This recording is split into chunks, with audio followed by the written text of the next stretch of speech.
This is Insider Interviews with Epok Advice, where we sit down with some of the industry's leaders and hear about their vision for the future. Mara Sofer is founder and CEO of Knomee, a behavioral finance powered platform that's redefining client discovery for advisors.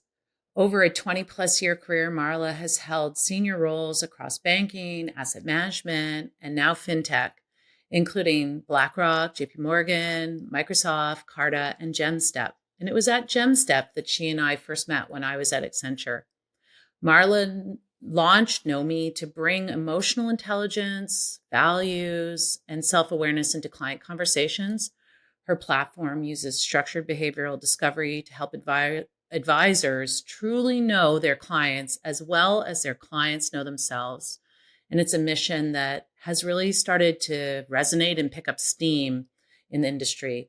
She's a recognized keynote speaker and a podcast host of Knowing Me and Knowing You, which just hit a big download milestone this week. I know Marla and I share a passion for making advice more human, mission-driven, and trust-based, and I'm really excited to dig into her journey and hear more about what's next for Knomee. So welcome, Marla. It's so good to have you with us. I'm thrilled to be here. Thank you so much, Kendra. So tell me, catch us up, because there's been a lot going on in your founder journey so far. What has brought you to this place of launching Knomee, and what's Knomee's focus right now? What brought me to this place was over 20 years in the industry and recognizing how far along tools have come. There's so many technology tools. We can personalize at scale. We can deliver all kinds of products in new, innovative ways, but we still have this massive gap of not really knowing our clients and not having the data we need to deploy the tools in the way that we want to deploy them. So that's what brought me to Knomee, and this knowledge that unless we fill that gap, unless we deeply understand our clients in the way that they understand themselves, we're not going to be able to put the tools to work. So it doesn't matter how great your AI tool is. If it's not built on good data, it's really not worth very much. So how do we improve the quality of the client data and give the client value in return for whatever it is that they are hiring us to achieve for them, whether that is investment advice or a credit product or an insurance product or whatever it is that they need their financial service to provide for them. So the first era of Knomee was very much focused on help people find the right provider for them, help them find the person that is going to deliver the right advice at the right time in the right way that's going to resonate with that person. And over the last 8 months, not 6 months or so, we have shifted. Still, the product is the same. Help the client be known, but we're very focused on B2B SaaS. So it's a software offering that is configurable and customizable by large companies to engage their clients and deliver to the company, to the advisor, an insight that helps them know exactly what do I say to that client that that client will resonate with, that the client will feel known and feel seen as a result of what Knomee has introduced to me to connect with them deeper. So that's where we are now. And I think what we found is advisors are shocked by how profound and deep the insights are. We're not shocked at all because we're using the client's own language. We know exactly how deep and profound it is because we know that it's based off of this really deep data. And so when you build the tool on the deep data, of course, the outcomes are going to be better. Right. And if you don't ask the question, you never get to hear the client's perspective, right? So like half the battle is giving an opportunity for the client to engage in the broader themes around money. Talk a little bit about what it's like for clients to engage with Knomee and the types of conversations that they're likely going to have or the types of themes that are coming out across the board. What's been really surprising, and it's been from day one, is that a lot of clients go through the Knomee experience and their immediate thought is, I've never asked myself these questions. I've never even thought about it. Like, I've been rushing to figure out what do I do with my money and how do I make more money without even questioning ever for what and what does good look like? And, how do I even how do I know I got there if I don't know what there means?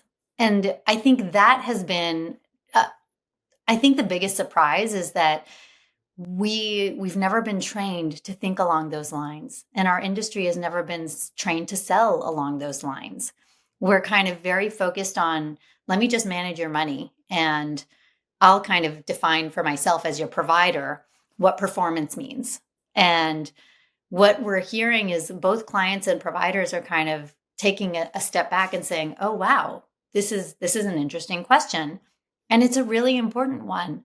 And I recognize how if I don't answer this question, then I'm not going to ever achieve that performance metric because it's not clear, it's not defined. When I create that definition, then I create much more of a value transaction in the providers that are serving me. So I think that's been one surprise, is that clients are like, wow, this is really interesting. I had to stop and think about that. And that's exactly what we're aiming for. We want them to Yeah. stop and think about it. Right. And it's also provides an opportunity for clients in their family context to have those conversations before and after and while they engage advisors.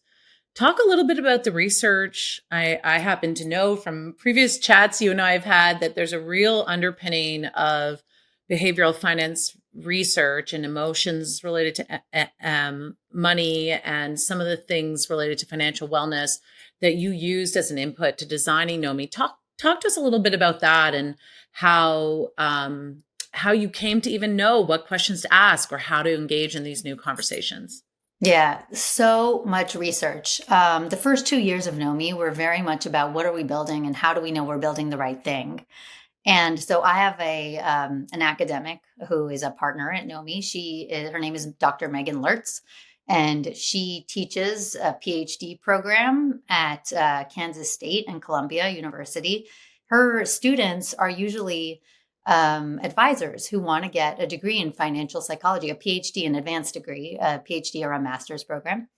And she has just exposed the world of academic basis behind what is it that we know, because it's been proven and tested, is the data that helps me get to know my client better and deliver them more value. And so some of the examples, there's well-known research out of UCLA by a guy named Hal Hirschfield just about the power of envisioning. And so a lot of advisors are familiar with it. Hal has kind of become well-known within kind of this geeky behavioral science sect of behavioral finance. But it's basically when you clarify your vision of the future you are much more motivated to make behavior change in honor of that future you. Right. If that is a very blurry vision, you are not going to make any behavior change to get there because you don't even know what you're aiming for. And so all of that is backed by behavioral research. And so we have a whole module in Knomee. We call our modules adventures because we want them to be fun and engaging. But there's an adventure in Knomee called Future You. And it's all about clarifying that vision of your future. And then we ask you some questions about, well, what are you doing? Who are you with? What are the activities you're enjoying? What are the things that you know you're going to want to be spending time on? When you're experiencing travel, what kind of travel?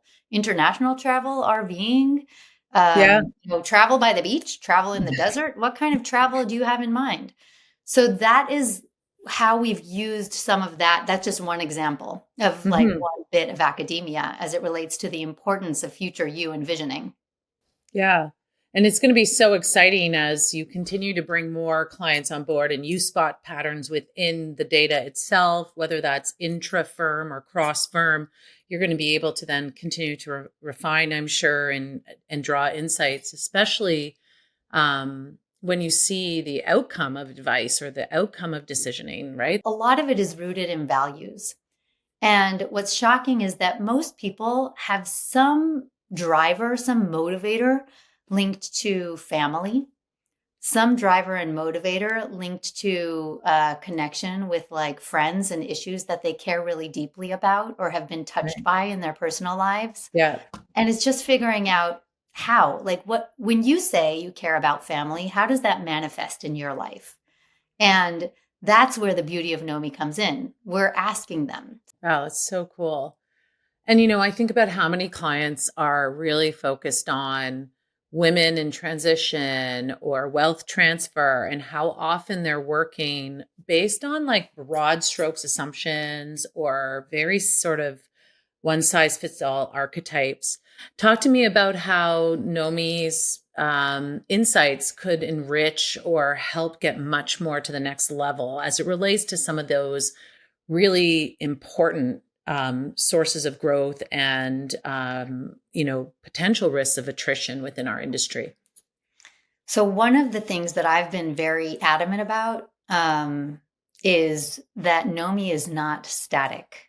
And when you're looking at an archetype or a score or even an RTQ today, the RTQ for anyone like risk tolerance questionnaire, and you're kind of giving Yeah. somebody some score about their risk, their own view of risk tolerance, but it's their own view on that day in that context, Right. with whatever's happening in their family and their life Yeah. market and their portfolio. So it's a very static measure of a very dynamic concept, of a very dynamic kind of important measurement.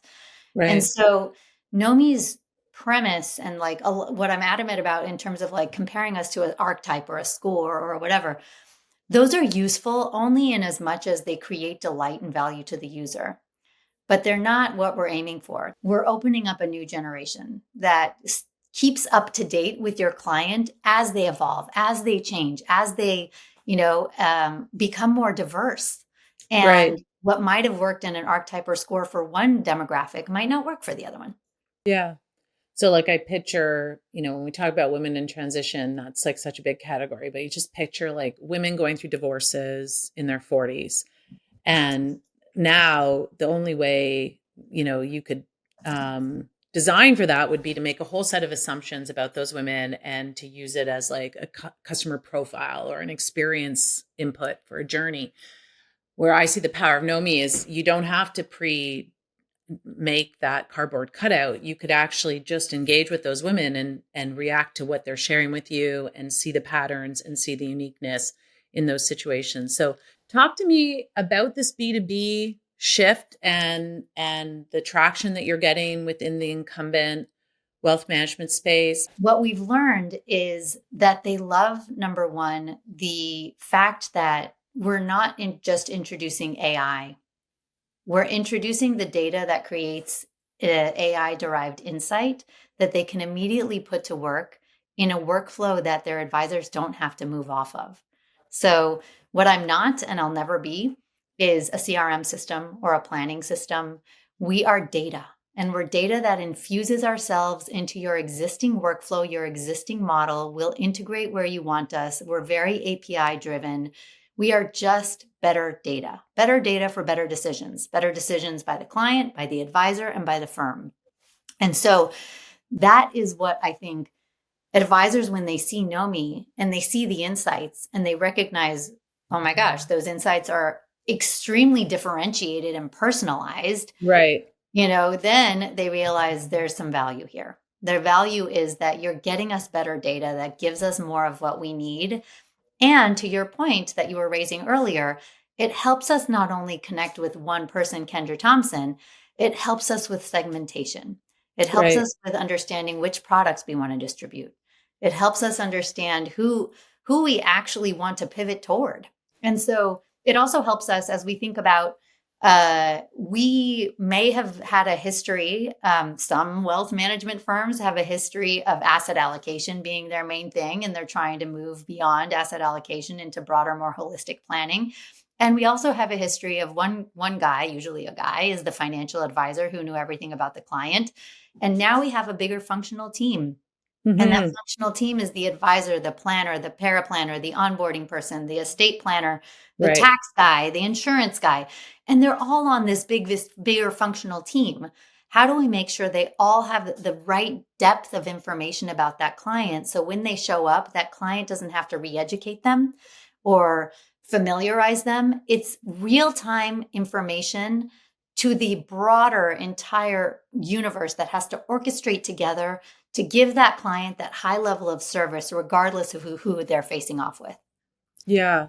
And there's something very cool about the way you've designed it so that there's full transparency to the client themselves, that this is not something that's, you know, an intake conversation that gets taken away and turned into a profile that the client never sees. It's actually a real interaction where the client has agency and stewardship over that information and can understand the context that's being shared with the advisor or those other experts. I think that's a really important theme that we are seeing in sort of the next generation of technology to enable advice, is really empowering and creating a single tool set, a single way of supporting conversations that empower clients and their intermediaries, as well as advisors.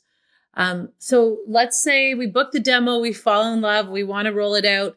Do you recommend like a small group of advisors trying it first, or is this the kind of thing that can be switched on system wide? How are you seeing, the types of projects that would come for large firms that decide to make a bet on introducing Knomee? Yeah. So right now we have two go-to-market models. We do have an off-the-shelf model for smaller RIAs who are like, I like Knomee, I want to put it to work tomorrow.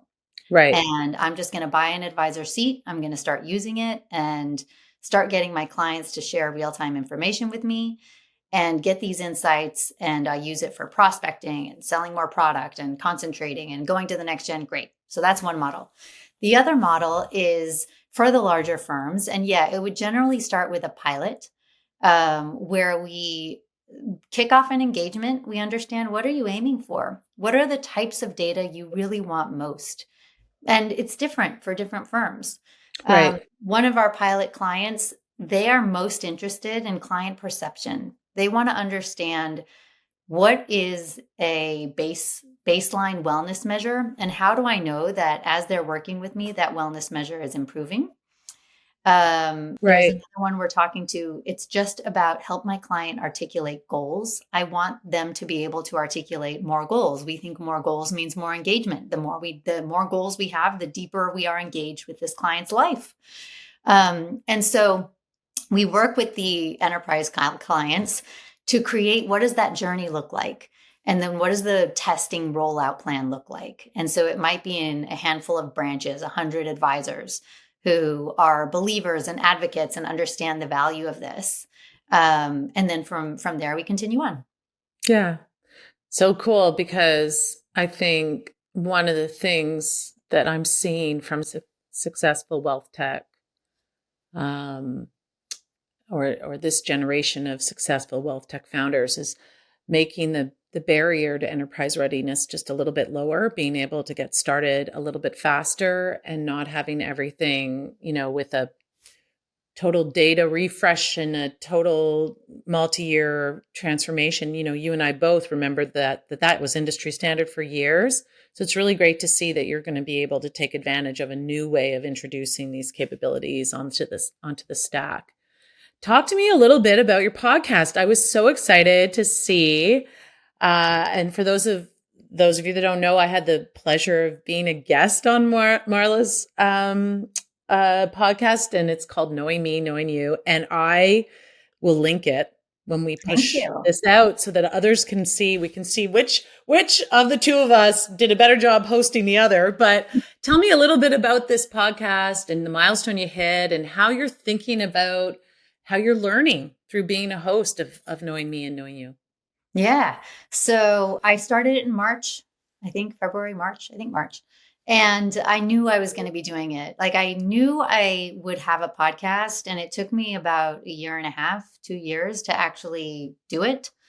AI has helped a lot. Just podcast prepping and researching and being able to do it consistently Right. has been just made so much more simple. I do have a podcast company as well, but the idea was to create a space where we talk about the future of wealth. Who are the people that we want to hear from as we think about and explore, what does the future of wealth look like? And it's not all advisors or heads of advisory firms. We do talk to some of those, but I brought on a guy, amazing. You were an amazing guest as well, and you've Good got so save. much Good save. research. But I wanted to mention that. But also, like Brian David Johnson, he is a futurist that worked at Intel for many years, like during the height of kind of Intel's journey, and is now a futurist that works with national defense. And he is a very sought after futurist in a lot of different, very impactful industries. And he wrote a book called The Future You, where he gets a lot into personal finance. And I was like, did you know anything about finance or wealth management? He's like, no, but people kept asking me, as you are a person and a futurist. So those are the types of voices we highlight. We bring in thought leaders who are financial, like what is financial therapy and what does the financial therapy certification mean? And we had Cheryl Nash talk about the future of separately managed account technology and how Yeah. important it is to expand asset classes into private wealth and private asset allocation into private equity and venture and crypto and art and all of these things that now have to not only be part of the allocation you're providing, but also tracked in the technology that you're Right. using. How is the technology keeping up?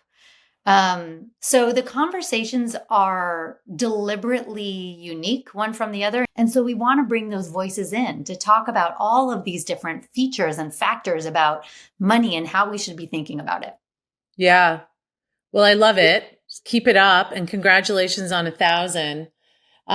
Maybe give me a little bit of a taste of Marla, the founder, what that experience has been like. Um, we've known each other a long time. I've been so impressed with your energy and your vulnerability and your focus on this journey. Tell me about what it's been like to found Knomee and what you hope other people watching who are founders or who aspire to be founders might take from you and what you've learned. First, thank you. I really appreciate that. And I appreciate your support and our friendship. And honestly, also the recognition. Being a founder is extremely, extremely challenging. It is very vulnerable. And my journey is not uncommon. There's a lot of, especially women in my community and network, that know what they're worth. They have kind of risen through ranks in corporate America. And then they hit a certain wall where they realize this isn't driving me anymore. It's not driving my soul in the way that my soul can be activated and contributing into the world I want to see in the future. And that's very much my founder journey. It is, I've made and continue to make incredible sacrifice. And it is extremely challenging, extremely vulnerable. It's also a choice and it's Yeah. deliberate. And the fact that it's a choice and it's deliberate is what keeps me going. It's my decision that I am not making what I'm worth, not even close to it. But I'm Not building, yet. It's yeah, not coming. yet. But I'm building something I truly believe in into a gap that I think is the most critical gap in an industry that, when they recognize it and address it, can really meet people where they are. We can rebuild trust. We can Yeah. actually rebuild an experience for our clients that makes them feel known. Like that's why it's Knomee. I want to feel known and engaged and connected so that I can make decisions like go and be a founder, Yeah. when I'm in my later 40s, or the second half of my 40s to Mid. sacrifice. You're mid. You're mid 40s. Yes, my mid 40s. I just tipped over into later. I think that the empowerment to make that decision is exactly why we built Knomee. Yeah. It is recognizing that you can stay on the hamster wheel and keep chasing the money, or you can pause and reflect. What do you really want to do in this world? What is going to, for you, give you that fulfillment and that meaning and that purpose? And how do we help money help you achieve that? And Yeah. so it's my story and it's the story of Knomee. It is exactly why I'm building Knomee. I want more people to pause a second. What Yeah. is going to give you that sense of I did it? I lived my life to the fullest. And if you don't know the answer, then we'll help you get there. So you're not on the hamster wheel. And I relate. I mean, so much of my journey with Epok Advice is very similar. So I really relate, and I appreciate you unpacking that, because as you're talking, I'm like violently nodding and saying, yeah, like I feel similarly, right? Like starting my business has been a real decision to bet on myself and to bet on what I am passionate about versus playing the big firm game anymore. And it has been so rewarding, but it has not been easy. It's a real hustle. And I'm just grateful that you and I can swap war stories, and we're going to be swapping success stories and celebrating each other's success along the way. So if they want to learn more about Marla, about Knomee, or to find the podcast, what's the easiest way? Thank you. I think the best is Knomee.com. So Knomee, okay. A lot of people try to throw a W in there. There's no W, KNOMEE.com. Okay. It is spelled for pronounceability. Knomee with no W. And two E's. Okay, good. Knomee. Knomee. That's right. Yeah. It's a bit of a command. Like, I want you to know me. And on the website, you'll see our podcast, how to book a demo, how to learn more about what it is we do, learn more about the company, who's part of the company, who's involved in it. The other best place is on LinkedIn. I write a lot on LinkedIn. It is a great place to connect with me. I try to stay up with all of my emails that come in. And so LinkedIn is also, I would say, second best to going direct to the website. And I'm also easily, you can send me a note at marla@knomee.com. No matter what, we will find you, Marla. Thank you so much for coming today and sharing your story. I feel like a part of the cheering squad that is really, really aligned with your mission. I really believe we could be doing a better job. And as asset allocation and product selection is more and more commodified, there needs to be something that changes and enables a richer and more human conversation in our industry. And I really see that as something you're directly addressing. So thanks for coming today and being our guest. And keep us posted on your travels or any way we can work together, because that is our actual goal. As much as we love chatting, I think our actual goal is to find some really cool places to work together. Agreed. Definitely. Thank you, Kendra. I love today's conversation with Marla, especially because we went deep on discovery. Discovery is one of those parts of the value chain of advice that has yet to be fully matured. There's a lot to untap there. How to have better conversations, how to make them two-way, and make sure that the institution and the advisor team is really listening to clients, how to create transparency and enrich those conversations over the course of a relationship. We see a lot of new players and new opportunity as it relates to getting better data in and doing more with that data on an ongoing basis. If that's something your firm's working on, we'd love to talk.